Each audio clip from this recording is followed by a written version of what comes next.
coi này nè. Ra đây coi bà Tiên cho con gì nữa nè. Đi. Đi ơi. Đi ra đây coi bà Tiên cho Ly gì nè. Đó, đẹp chưa? Đi đâu rồi?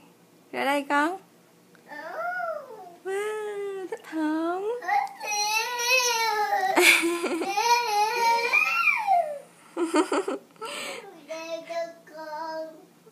Bà Tiên cho Ly đó. Happy birthday Lily. Đẹp không?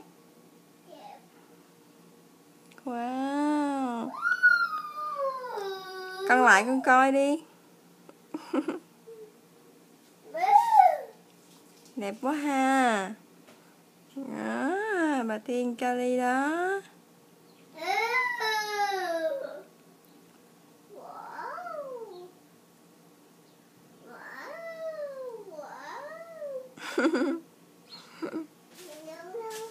Mừng không?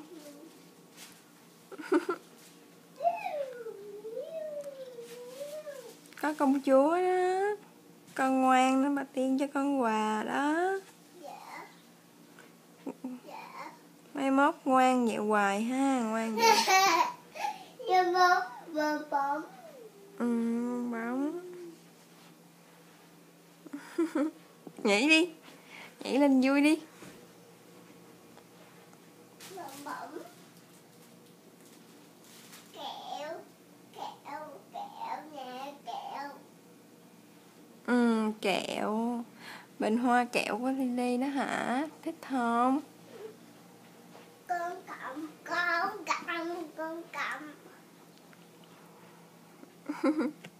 Lại coi con bóng nhỏ kìa, bóng nhỏ đâu, bóng nhỏ đẹp quá chừng kìa.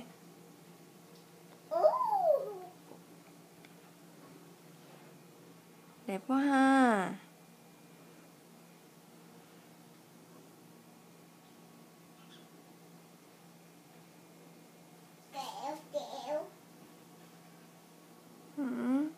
Kẹo.